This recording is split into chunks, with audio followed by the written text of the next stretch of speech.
Ladies and gentlemen, boys and girls, welcome to another exciting episode of The Best Version of You.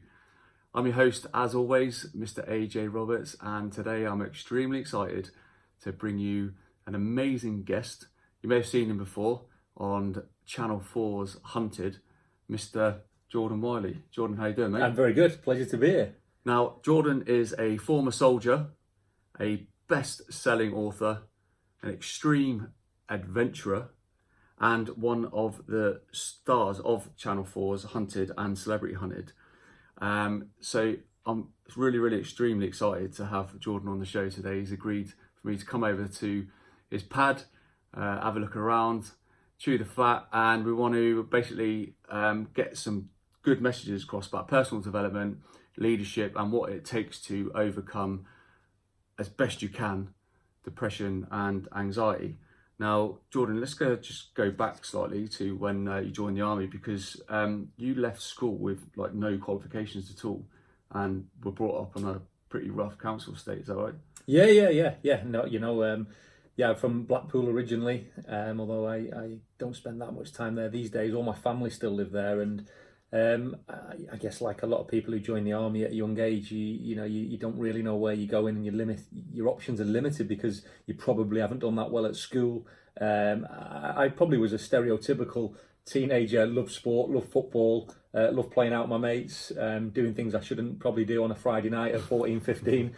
And like a lot of people, certainly where I was from in the northwest, it was very easy to get led astray. You get in with the wrong crowd. Yeah.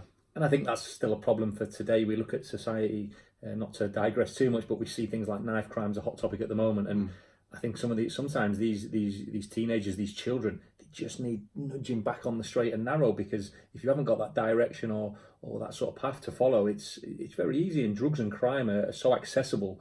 And that was probably the case when I was young, and left school, as you say, with no qualifications, destined to be a footballer like every 15, 16-year-old, and the dream never happened. And before you know it, you're not going to college, all your friends are off to sixth form or prison or jail or wherever it might be. And the military was it was an obvious choice for me, because it offered sport, it offered travel, and you didn't need any qualifications. Well, in fact, you do need qualifications to get in the military, because if you don't, you end up in a combat role on the front line, because your options are very limited again if you don't pass your various tests, your entry tests. But very proud. I spent 10 years in the King's Royal Hussars, the finest cavalry regiment in the land. So no regrets about, I have regrets in life, but certainly joining the military was definitely not one of them. And for me, the best decision I ever made, probably. Yeah, and likewise, we spoke before about just how much the military shapes you into a person, especially when you're older, and the way we are and the way we see things, the way we kind of handle ourselves, the way we look at situations, scenarios. And hands down recommend it to anybody. Yeah. We've said it on a number of episodes recently, just how much it sort of shapes you into, quite a solid character. I'd imagine you've got the military to thank for all the stuff that you do now. 100%. I think for me, I can't speak highly enough of the military and what it's done for me. But also, I think not just what the military's done for me, but because the military is a platform, and you have to use it to the best of your ability to get what you can out of it. Because I think there's, one of the things that really annoys me sometimes is this sort of culture we have of, the army just forgot about me when I left. Yeah. I was quite, I guess, a bit unique, because I was a rejoiner as well. So I did 5, left for 6 months and did another 5. And I was that person the first time that thought the world owed me a favour, thought the military should be helping me get a job, should be writing my CV, putting my application forms in. And then I realised quite quickly that you are just a number when you're on the outside. Yes, you're very proud, a veteran, never forget anything you've been taught, the experiences you've had, but you're back in the system, and the world doesn't owe you a favour. Only you can sort of, you're the architect of your own destiny, so to speak. And I realised that quite quickly, which was why I jumped back in the army, because it wasn't as easy as I thought it was going to be on the outside, because I still had no qualifications, and the options were still very limited. But I was just 5 years older than when I first joined. So I went back in with a plan, and I went back in with a plan to utilise and maximise every opportunity, resource that the armed forces could give me. And that was a completely different mindset and mentality than my first stint, because I left the second time with a foundation, a bachelor's and a master's degree.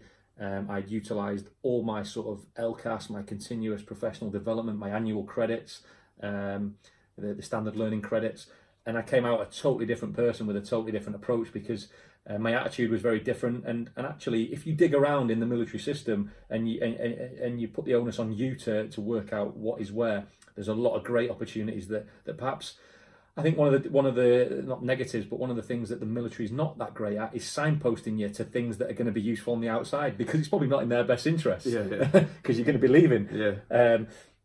But I have a lot to thank for the military. I think when we talk about the core values a lot, and the values and standards, the courage, respect, integrity, loyalty, discipline, selfless commitment, and at 16 they were just throwaway words to me, but I can categorically say they are standards, the values that I live by in all aspects of my life today, and that's very much down to the military. But not only the military, but the people I met within the military.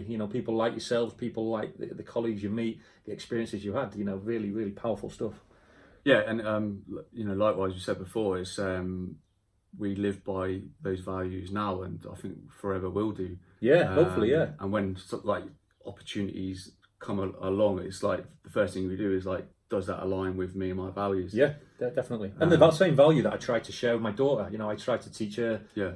Or what I love actually, when I go into schools these days, there is a lot of sort of a valued approach learning now, where I went into a school in Tidworth recently, Zooch Academy, and the head teacher there, incredible lady, and she is installing similar type values. The children know what that school's values are. They talk about respect, they talk about courage, they talk about love, and they're not just throwaway terms. I can go and question the kids, and they know the values, and they know exactly what they mean. And I think it's brilliant that we're sharing that with not just the military world now, but with society, because one of the things I took on recently was to be the ambassador for cadets, and that's really what I want to get from it, is to share those values, not to turn cadets into soldiers. That's in fact just to turn cadets into good people in society. Yeah. Because I think we can take a lot from that, those military sort of the ethos that it gives us. I think as well, because we live in such a fast-paced lifestyle nowadays, like a lot of those values can easily get lost. So I think it's really important, especially at a corporate level as well, it's happening, where good leaders are falling at the wayside because of literally the pace of life, and they're not like, they're forgetting about who their team are, like who their colleagues are, and they're not really knowing them, if you know what I mean. Sure. So everything then becomes your 9 till 5, and then people are ending up just turning up to work. Yeah. Those values sometimes fall by the wayside, and I think the more people out there that can help install those values through talks at school, people going into companies and doing leadership programs, stuff like the more the merrier, and the more people out there who are ex-military veterans that are doing stuff like what you're doing, myself, there's loads of other guys out there doing great podcasts and stuff like that. I think it's we're definitely going in the right direction. I think there's a brilliant community at the moment. I think certainly the veteran community, the service personnel community, there's a lot of good people doing good things. We all mixing in similar circles, and we call it the good people society. There's a lot of really good people having a good influence on an impact. And I think for veterans as well, we hear a lot of complaints about veterans, and as we were saying earlier, but for me, we're seeing more opportunities for veterans now than we've ever seen. I think that society is, I guess, probably as a result of Iraq and Afghanistan over the last 10-15 years, but genuinely I think people are more respectful, more receptive to helping veterans, to supporting veterans. Yeah, there's still a lot of issues for sure, definitely on the mental health side with homelessness, but I think generally there is good support out there from the public for veterans and veterans issues. Yeah, definitely. And I've been speaking to so many people over the last few months who are doing amazing things in different disciplines and different areas. But just in the time that I've been back in the UK from Australia, it was pretty much 4 years. The level of increase and sort of capacity at which veterans are doing a lot of good stuff, and companies are doing amazing things for veterans is like increased massively. So I think when you have people like Johnny Mercer opening the Veterans Affairs office and stuff like that, doing good stuff like that, I think it's only going to be better, much better place for veterans. So going back to obviously when you left school, you joined the military, obviously you did 10 years.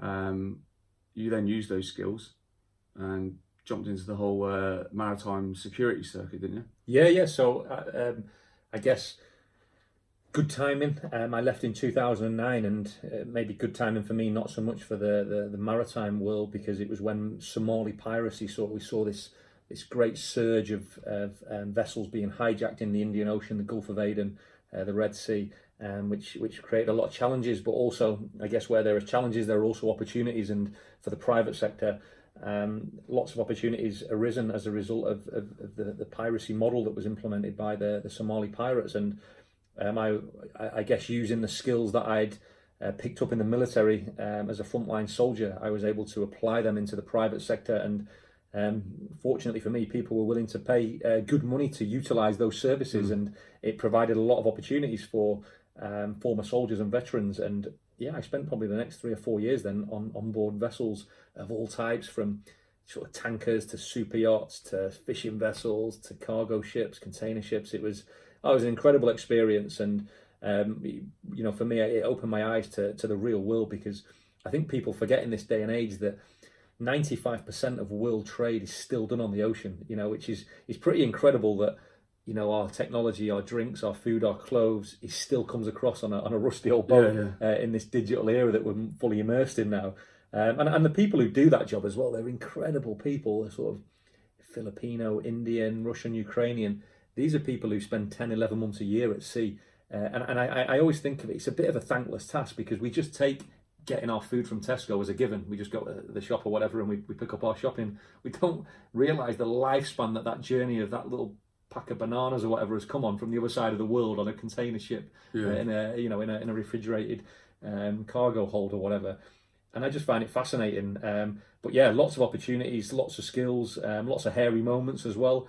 But no more dangerous than certainly serving in the military in faraway places in the Middle East, whatever. It was very different in terms of, I think the private sector is great because you get paid very well. You get to travel the world, and if you don't like it, you go home.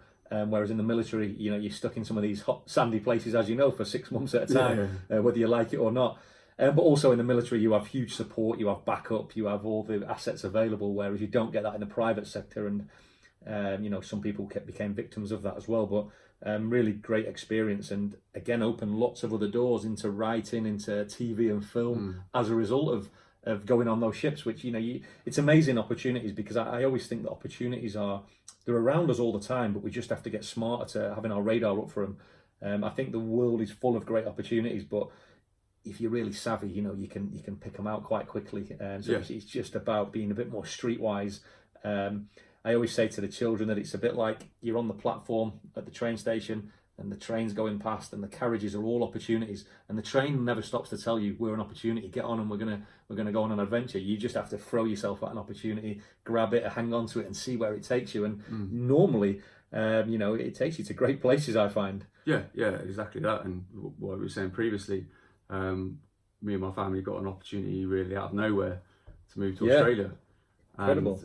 And, we made that decision at the point of my career where I was kind of like, I've just come back from a pretty tasty Afghan tour, and I kind of done everything I wanted to do soldiering wise. Yeah. And the opportunity came along, we took it with open arms, and I had some of the best years of my life out there. Exactly. So yeah, I totally get exactly what you mean.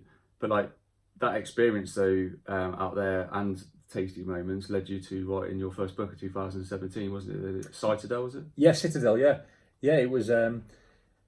It was a funny thing really, because I got involved in an incident in about 7 years earlier, and it was quite a high profile incident in the maritime world.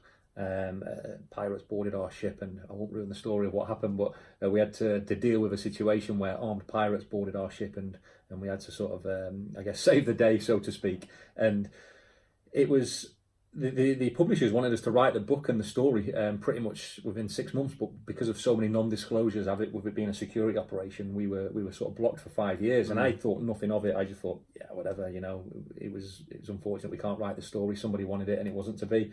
But as soon as the 5 years expired, the publisher they said, we want that story still, because I guess there was a gap in the market in the book world. Everyone had done Iraq and Afghanistan to death in terms of writing, and somebody wanted a new story. And I guess again, good timing, right place, right skills, right time. And yeah, the book was very well received. #1 bestseller, which was incredible. And yeah, so I find as well that writing a book is probably one of the most therapeutic things that you can ever do. And I do believe that everybody's got a book in them. It's just, does everybody want to spend the time to write a book? Yeah. But I find, again, talk about mental health, but and I've had my own challenges, but I found that probably writing a book it's like being your own counsellor, because you sit there in a room in peace and quiet, and you go back to it when you feel like it, and you just put pen to paper, and you feel like you can just be yourself and express yourself in a way that you probably couldn't, because it's not the masculine thing to do in front of your mates. Yeah. And you just say, do you know what, that's me, there it is, it's in a book, whether you like it or you don't. Mm-hmm.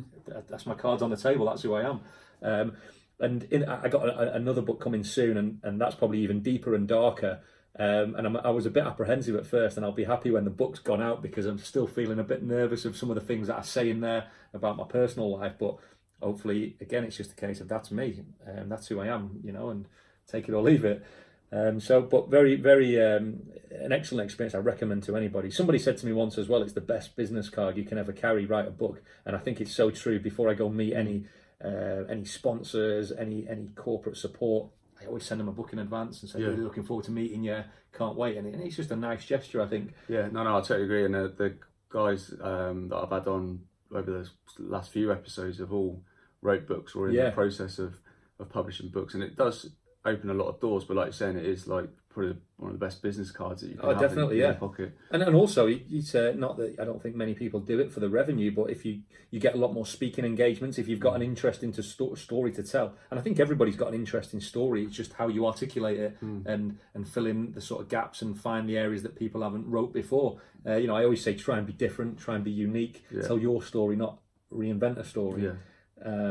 But yeah, no, great opportunity. So many things come out of writing books, and again, not commercially, but for me to go into schools and talk to children, it's something that I love doing. I volunteer to do it every week, and it's very rewarding. I think that the more you can give back, and if you can inspire the next generation, it's probably the greatest thing you can give back to this world, in a world that's changing all the time and is becoming very challenging. Yeah, and like as a father, it's vitally important that you get across that message. And I'd only had this conversation with my son yesterday about the importance of being the best role model you can be to your kids. And I, from what I see on obviously social media and that, like the time you spend with your daughters, obviously critical in getting that message across.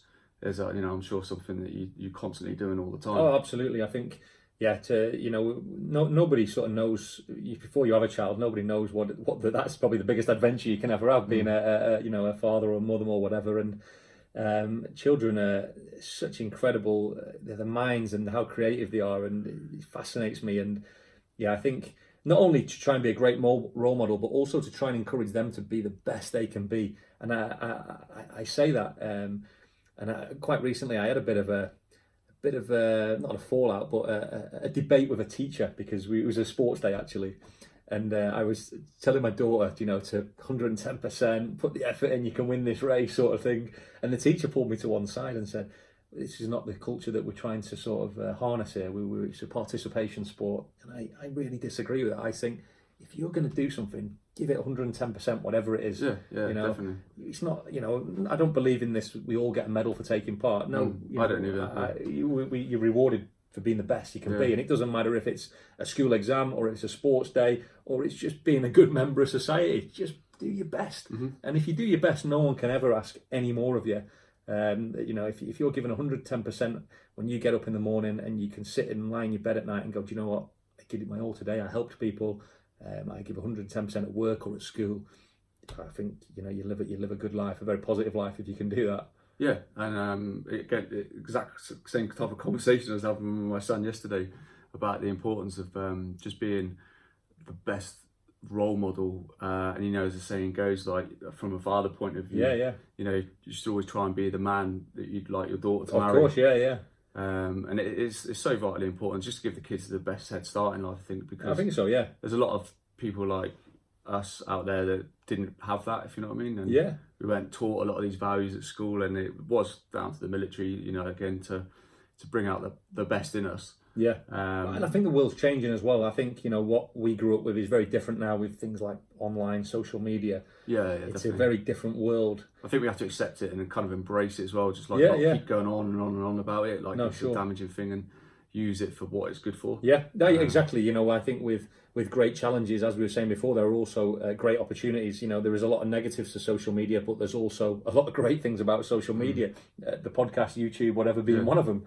It's a great way for sending messages out, but we just got to make sure that people are sending the right messages out. It's like education, I guess. It's a double-edged sword, depending on what you're teaching. Yeah, definitely. And one of the big lessons, and like you say, 110% giving your best and stuff like that, is that mental resilience.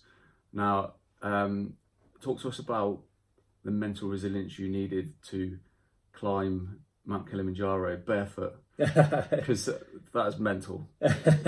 No, it was. You know what? It wasn't. I probably shouldn't play it down, but it wasn't as tough as I thought it was going to be. I've certainly, I believe, I've done much more challenging things. But what I wanted to show people, this goes. We talk about fundraising, and for me, you know, I like to think of myself as someone who is a serious fundraiser. I try and raise large quantities of money for good causes, and to be able to do that, you have to be innovative. You have to push the boundaries. You have to take bigger risks, and thousands of people climb Kilimanjaro every year. You know, it's not the most challenging mountain to climb. It's the highest mountain in Africa. It's the roof of Africa, but it's certainly no Everest or K2 or one of the, you know, the big 8,000 meter peaks by any means. So I thought, how can we engage my audience, my donors, my sponsors? And I said, do you know what I'm going to do? I'm going to do it in a very different way. I'm going to take my shoes off and I'm going to climb it like the locals, like some of the guides do. And that was all it was. And something as simple as that can be the difference between raising £500 or £500,000 just by using a bit of spark, a bit of creativity. Because now it's a very interesting. It's not just another person climbs Kilimanjaro. It's now somebody's climbing it with no shoes on. He's barefoot warrior and this, that, and the other. And it's no different than like the Running Dangerously project last year. Huge respect to anybody who runs a marathon because it's a great feat. But there's a lot of people who run marathons every week in different charities, different events around the country. Let's run a marathon in a war zone because nobody's done that before, or not many people certainly have. And again, now people give it a bit of brand identity. It's Running Dangerously now. People want to get behind it because it's interesting. It's not something that people see every day. And for me, the adventure is what I always say to people, that success and fulfillment are very different things. They're at opposite ends of the spectrum for me in life. You can be very successful, but you can also be very unfulfilled and feel very empty. In fact, for me, it's the epitome of emptiness, being successful but unfulfilled. Yeah. And I was successful in certain aspects of my life, but I always felt that I was something missing. So for me, I use the adventure, or whatever adventure it might be, to do good things and give back. So I get the fulfillment from building a school or from helping the kids, inspiring the children. And the adventure is what's fun, it excites me. It's that short-term fix, you know, it's that adrenaline, it's that burst. But actually, without this, the adventure is no good to me. Without helping the children, without doing what it is to help the next generation, you know, I'm no different than anyone else. But yeah, climbing the mountains, it was a great experience. A bit cheeky at the top where it was ice and snow, but I think after a week of 2 weeks of climbing, you quickly, your body is a very, you know better than me from the sort of fitness and lifestyle and coaching, but your body is very adaptable, surprisingly adaptable to extreme environments when it needs to be. But I think, as you mentioned earlier, mental resilience, I think half the battle is up here. You know, I never ran a marathon before I did the first one in Afghanistan. I never ran a half marathon before I did one in Iraq. And people say, well, that's a crazy place to go and do your first one. But it's just, as long as you put one foot in front of the other, you can be doing it anywhere else in the world you want. It's just staying focused on the task in hand. And, you know, I break them down into small 5Ks. And then when you've done that, you've only got 3 or 4 to do. And then it's 2, and then it's 1. And it's just training yourself, and it's harnessing all those, I guess, those perceptions that you have in your mind. I think that the human body is very special, and I think though that we often talk ourselves out of doing something before we've even got started, because the brain is so unique that it's designed to protect us, and anything that's going to cause us fear, danger, embarrassment, risk, it's designed to turn the opposite way and go, no, we need to stay away from that because that's going to cause us a problem. But actually, if we can harness that and get over that little hurdle, there's a land of opportunity at the other side of that waiting for us. But it's just that we never, or most people don't give it the chance. They say war, they say a marathon, stay away from that. But actually, going to those places, there's another book coming out, there's a documentary coming out, there's incredible people that I met, the children that we're building a school for. All those things would never have happened if I didn't choose to go and run. for a few hours in one of those countries. Now, I go and run there for a few hours in Afghanistan or Iraq. These people are living there every day. What hardship is it for me to go and do a run for half a day or whatever in these countries when these are people who live and breathe war, conflict every day? And actually, when you get out there, it's not as bad as what you probably see on the news, because the news and the media controls the minds of the masses, and that's what they do. Want you to see one thing, don't they? They want to see bombs and bullets and terrorism. They don't want to see that there's great people, there's beautiful landscapes, there's more human stories than ever before. I got more hospitality in Afghanistan than I've ever seen in the UK. People took me in their homes, women, children, fathers. They brought me in as one of their own. They fed me, they watered me. You don't even see that in the streets here. People wouldn't invite me in, strangers, for cups of tea and coffee. I couldn't think of anything better, actually, after doing all that running in Afghan, to sit down and have some toenail bread. Get some carbs back in there. Yeah, exactly. But no, these one of the things I love to do is challenge people's perceptions. I always say that if you want to get the truth, you got to go there and see with your own eyes. Don't believe what you see on the TV. Yeah, definitely. And just for the viewers at home and the listeners, you ran through Afghanistan, Iraq and Somalia, didn't you? Yeah, so it was a 10k, a half and a full marathon in each country, which, one of the best experiences I ever had. And this year we're going to do rowing dangerously in 6 weeks' time. So the project this year is a world first attempt to row the most dangerous strait of water in the world. It's the Bab el-Mandab Straits, or the gateway to the Gulf of Aden. So it's an area sort of renowned for piracy, terrorism, sharks, smugglers, rebels.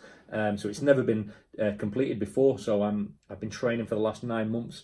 Never rowed a boat until the 1st of January, or didn't even go on a rowing machine until the 1st of January, and then sort of 1st of March, my first row in a boat.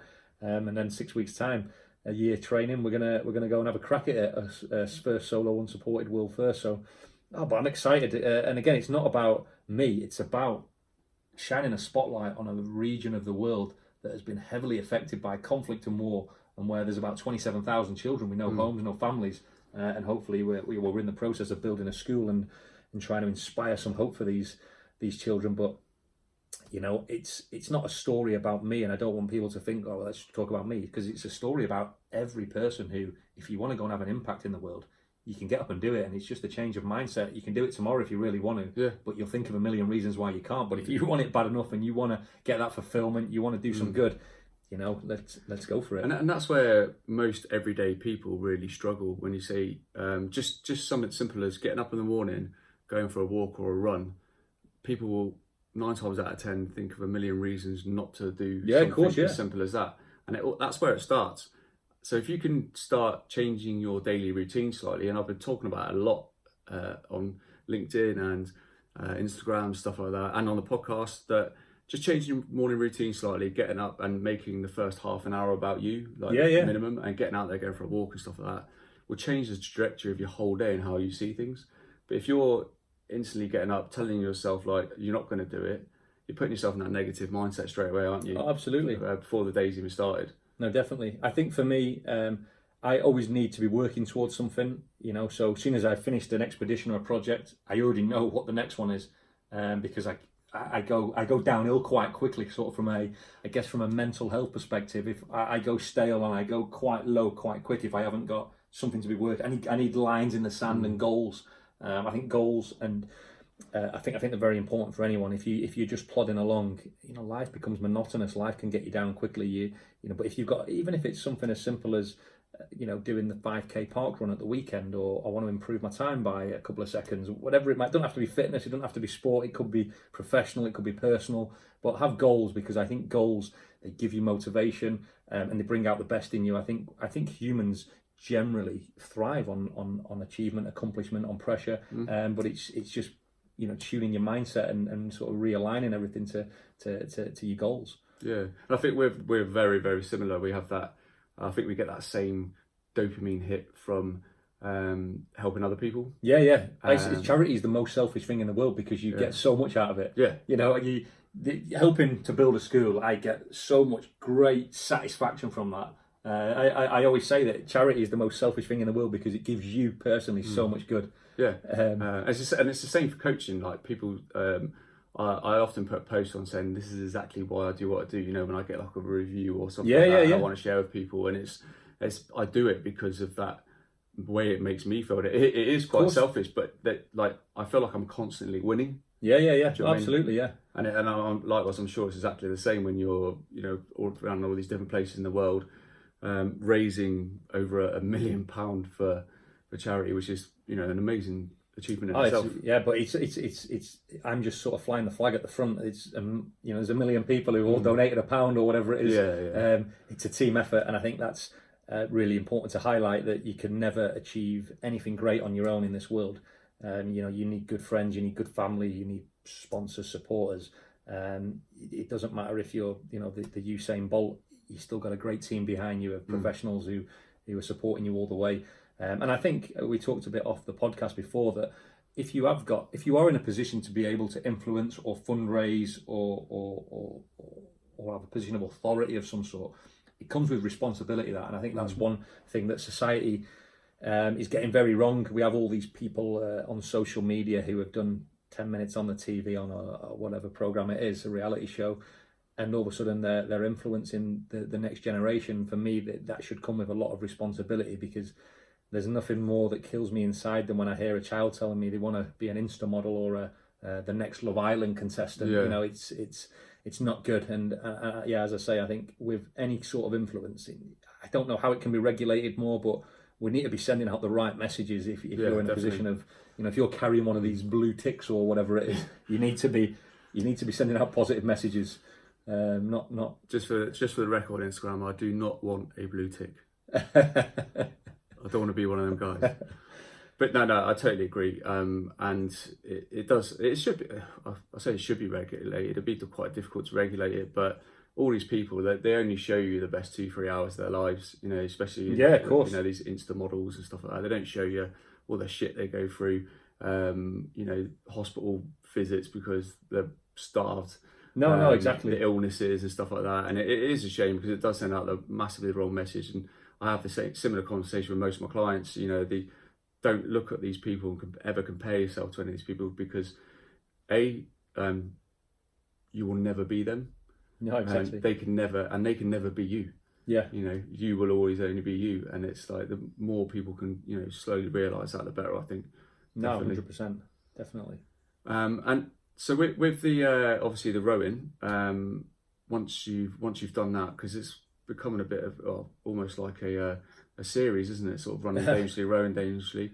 What's the next challenge? Is it skiing? No. There's one in the pipeline, but we're not going to announce it until we've completed the rowing. Okay, that's fair enough. Yeah, we want to. There's a sponsor confirmed, the project's confirmed, but I don't want to jeopardize anything, because I want to make sure I complete the row first. It's never been completed before, so I got to make sure I come home in one piece before I plan the next phase. I don't want to sort of jump the gun, so to speak.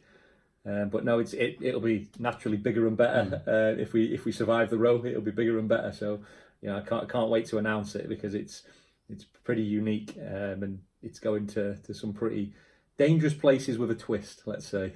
I like the sound of it already. So, like, obviously you did all the maritime stuff, and then was that going down that route, and then the book, was that what kind of led you to end up being involved with Channel 4 and Hunted and Celebrity Hunted? Yeah, it was a combination of things, really. And I still see myself very much engaged in the maritime, and I still do bits of consultancy for shipping companies. So, you know, I did my master's in Maritime Security, so it's something that it does interest me. It's something that I know a little bit about, and I've got good practical experience on the water as well, which is important. But for Channel 4 Hunted, so one of the jobs I had in the military, although I was cap badged King's Royal Hussars, the cavalry, I ended up being I went on, did some intelligence training at Chicksands, and I ended up being a tactical questioner interrogator for 2 tours of Iraq. Which again at the time I thought, oh, no one wants to go on the course, they're sending me on it. It was literally that course that's got me onto Channel 4's Hunted. Oh, yeah. You know, you look at the sort of junctions in your life. I remember thinking it's just a Booksheet course that they've sent me on because no one's doing it. I spent about 8 weeks interrogating Teletubbies and all sorts of figures and weird things in Chicksands. But yeah, it was probably one of the most fascinating jobs I had, working in an intelligence cell in an operational environment. For me, it was by far the most interesting job I ever had in the military, because you get to see the full picture. Whereas as a sort of combat soldier, you know, a lance corporal or whatever on the front line, you get your mission, your section, and you do your job. You don't know what's really going on around you, and probably if you did, you wouldn't be leaving the camp. But it was very interesting. I learned so much about the intelligence cycle, about what drives people's psychology of criminals and terrorists. And I get to do that for fun on Hunted and Celebrity Hunted. I get to go and interrogate using very different techniques, fugitives' families around the UK. But no, great fun. And we got 2 more series we've just finished filming. Celebrity Hunted comes out in October this year, in about 8 weeks' time. And the main series will come out in January next year. And they're not just sort of saying it, but they're the 2 best we've done yet. We've got more assets. You're going to see more helicopters, more dogs, more surveillance jobs. It's a really, really cool program, and to work with some of the elite professionals of their trade. And I don't categorize me in that, but I work with the guys on there, MI5, MI6, SAS, SBS or whatever. Some really sharp operators in there, and for me, there's nothing better than working with people who I can learn from. My leadership style would be to surround myself with people who are better than me, that I'm constantly getting information from, and that's what I love about Hunted. These are the best detectives, the best investigators in the UK, and as I say, I'm certainly not one of them, but I learn a lot from them. Which is great. Well, it's just like the saying goes, if you're the smartest person in the room, you're in the wrong room. Yeah, exactly. I completely agree with that 100%.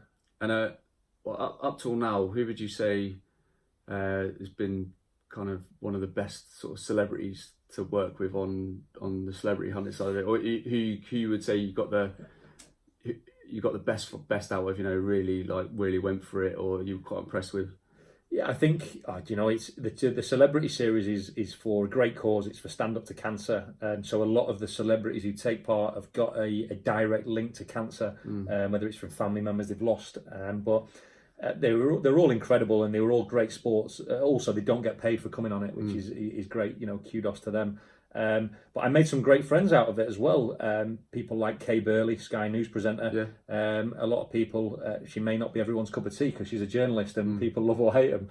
But for me, she's been an incredible friend, and she's helped me a lot as a bit of a mentor and a guide. Certainly working with the media and things. So huge respect to Kay. Obviously, Johnny Mercer won it, the one that got away, and never lets me at the end of that. He was the one who I definitely wanted to take out. But yeah, and then he's the other guy who won it, AJ from Strictly Come Dancing. Getting beat by a dancer, that hurt me deep. That really cut me deep. But it is what it is. It's TV. It's good entertainment. But even the Love Island guys, the Chris and Kem, they were all great sports. We caught them, and it was good to take out some Love Islanders, because again, I don't think I'd have lived it down if they'd have won it. But now some really good sports, and actually you see a very different side to people because you're digging around in their lives. You see the media profile and you see what you see on the TV or their Instagram, but actually a lot of these people are very different. When you dig into their real lives, and actually some of them get a tough time, certainly with the media, but actually there's some really good people out there who are doing great things, and what you see on the TV isn't, for me, a true reflection of them. It's TV, it's entertainment. But don't get me wrong, it's like any aspect of life. You get good people, you get bad people, and but it's a great show to be a part of, and long may it continue, hopefully. Yeah, I mean, I'm a big fan of it. I think it's absolutely fantastic, and I think because of the people connected with the show, I think, like you're saying, all the operators and stuff. Yeah, lots of veterans involved as well, which is great. I automatically have that kind of connection, that pull towards it. It's one of them. I don't watch much TV at all. So I think it's very unique as a TV show because although it is reality TV, it's also it's very real, and it uses it's a very unique set of skills. And the UK is the most surveillanced country in the world for the size of it in terms of how many cameras. It's also the most fame-hungry country in the world in terms of how much we post on a daily basis on social media. And then you look at, we go into bank statements, we go in ANPR cameras on the motorways, we CCTV, job history, you name it. Someone's looking at it somewhere, and it's actually very difficult to go missing in the UK if you want to go off the radar. It's not easy. But and fair play to those who get to the end and win $100,000. Yeah. So my wife's watching this. Don't get any ideas. We will find you. So what's the plans over obviously the next 12 months, and obviously the rowing's obviously a big part of things to come. So rowing for the next 6 to 8 weeks, that'll take up that. New book coming out on the 7th of November called Running for My Life. I'm some little expeditions in between. I got a 3 peaks challenge with Sky News Kay Burley in 1 week's time. Actually, I'm going to do a 3 peaks there, and the team at Montaigne, WIM, the outdoor adventure company, provide great kit and equipment. So a little plug for them there. We're going to be doing that with them. Also, Porsche have sponsored us. We got a driver and a Porsche Cayenne taking us around the 3 peaks, which is a bit different than the minibus you get in the military.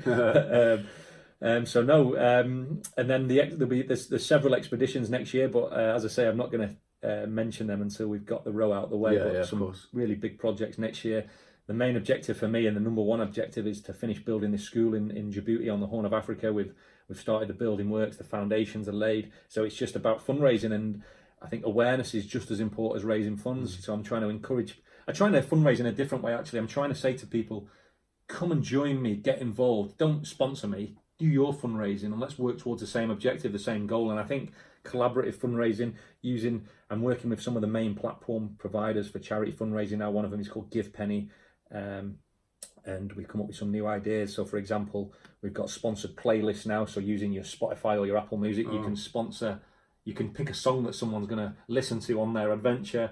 We're just trying to make fundraising, put the fun back in fundraising, and not just. I think people are bored of saying sponsor me, and another link to Just Giving or Virgin Money, whatever it is. So let's do it differently. We did a 24-hour rowathon at a gym in Andover, Combat Fuel, 2 weeks ago. That was it was getting members of the community together, all shapes, all sizes, all ages. It doesn't matter, we're all in it together, trying to achieve the same goal. Just lots more of the same stuff, really. Trying to get out to see all the cadets next year, Army Cadet Ambassador, so I'm hopefully going to get around loads of camps and get back into the sort of field craft, sort of the old skill at arms and all that sort of stuff. And cam and concealment. So looking forward to doing all that. So hopefully more of the same. This year's been an incredible year professionally. Just plenty more of that, please. That'd be great. Yeah, I mean, it does sound like an absolutely amazing sort of lifestyle that you've built yourself, but definitely on top of has come about of grasping opportunities. Just hard work. I think again, like you said earlier, you only see the social media bits or the TV bits, but actually I spend 12-15 hours a day harnessing opportunities. Whether it's working with clients, I do a lot of voluntary work, which I think we were talking about before. If the more you give, the more you get, and if you focus on the giving, you don't have to worry about the getting because it takes care of itself.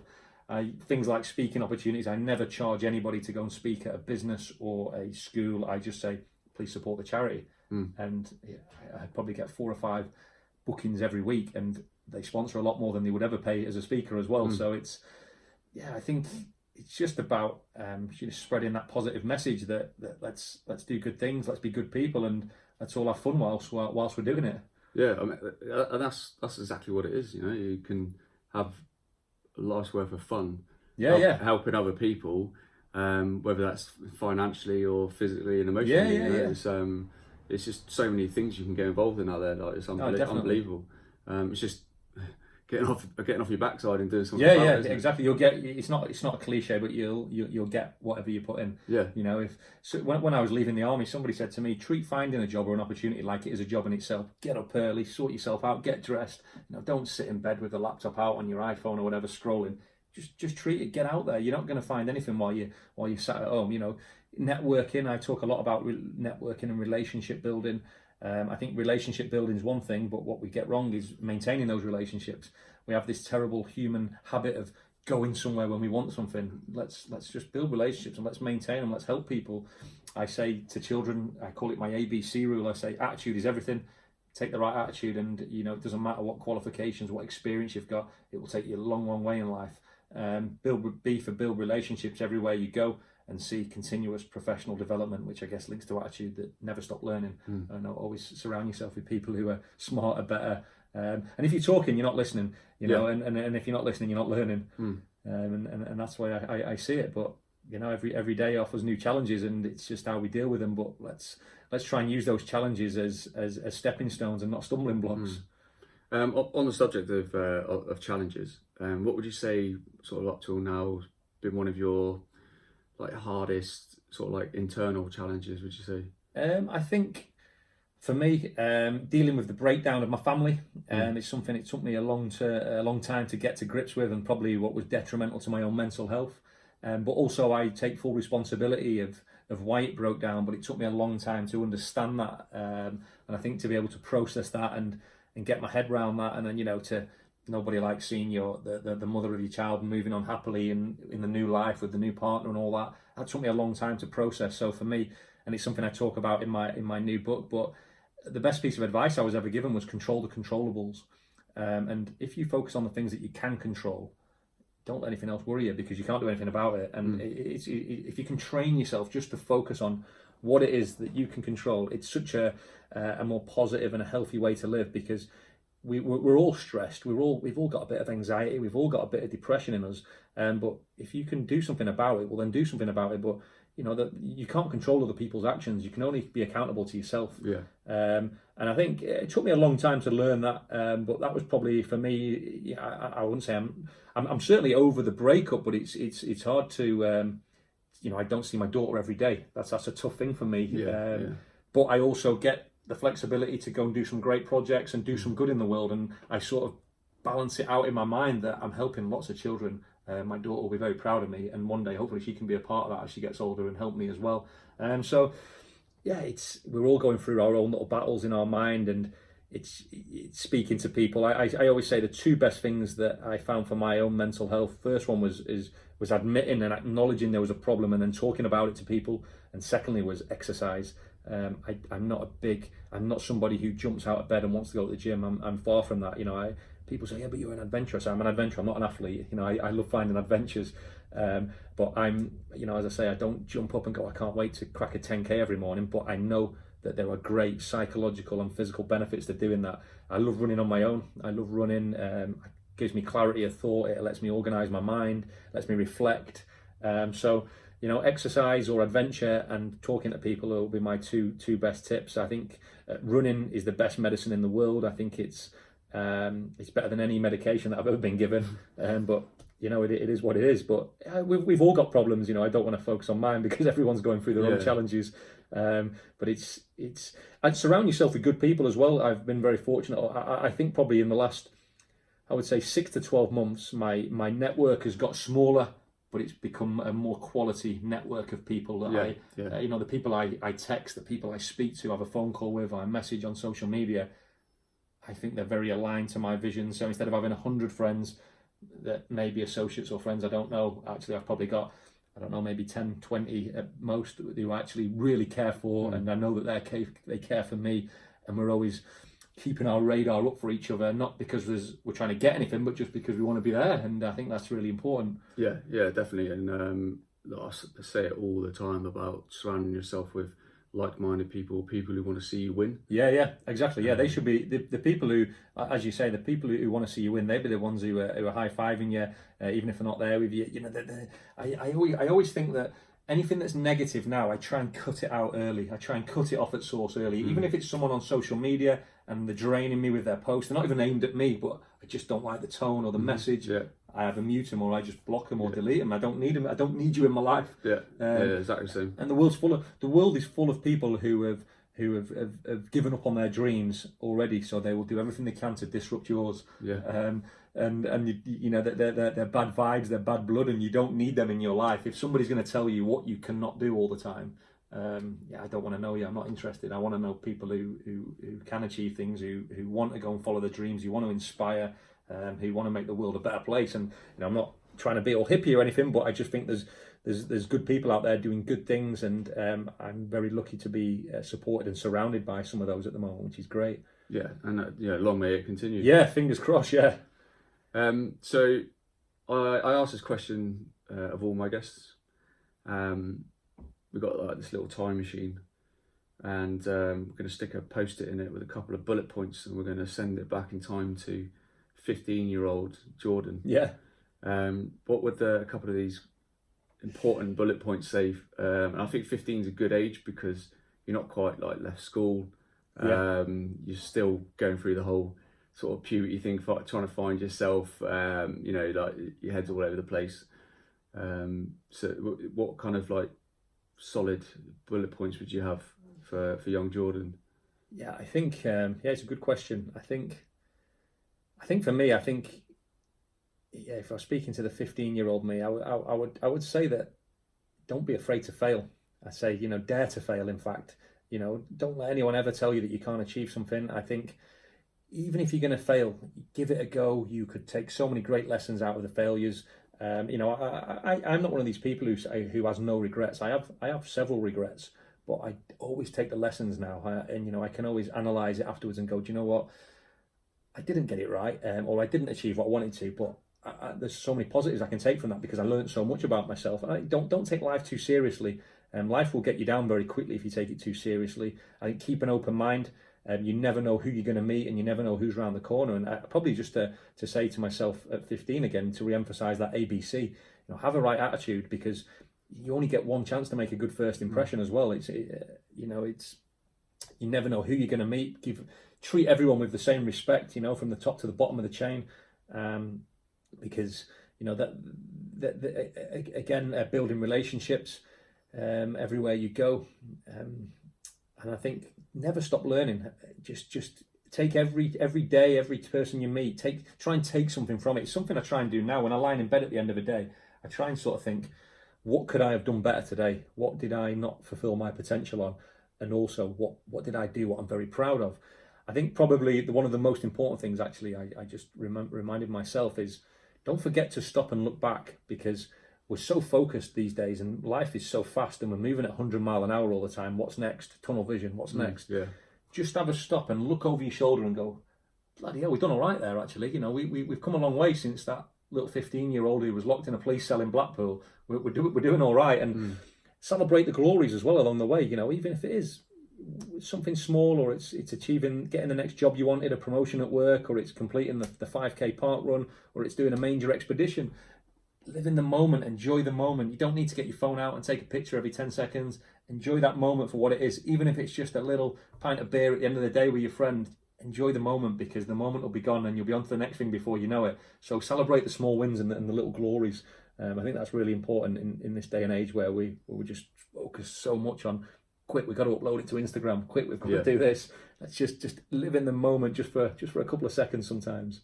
No, mate, that's absolutely remarkable. I really like that message. It's fantastic. Oh, thank you. And where can everyone out there find you? I mean, obviously on social media. Well, my handle on social media is at Mr Jordan Wylie on all platforms, and my website is jordanwylie.org.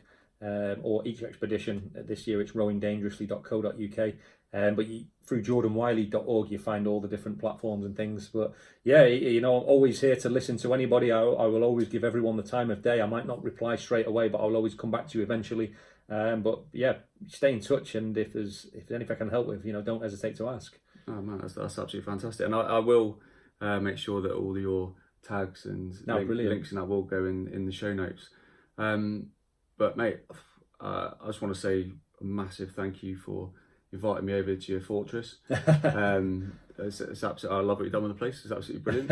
We've got MTV Cribs now, aren't we? Yeah. It's awesome. But I've got an idea. No, it's absolutely fantastic, mate. And it's been an absolute pleasure to finally meet you. And pleasure to be on the show, and keep doing what you're doing. You're doing great stuff. And that's awesome. You're influencing for the right reasons, and as I say, always happy to help, and keep doing what you're doing. You're sending out positive messages, which we need more of in the world. So, great work, and a pleasure and an honour to be on the show. Thank you. That's really cool. Guys and girls, what can I say? Jordan shared with us some amazing insights of not only what he's doing, but what he's doing around the world, helping other people. He's come from a 15-year-old leaving school early with no qualifications to where he is now, celebrity on TV, going around the world, carrying out amazing adventures, helping poor people day in, day out, being an influence for the better good.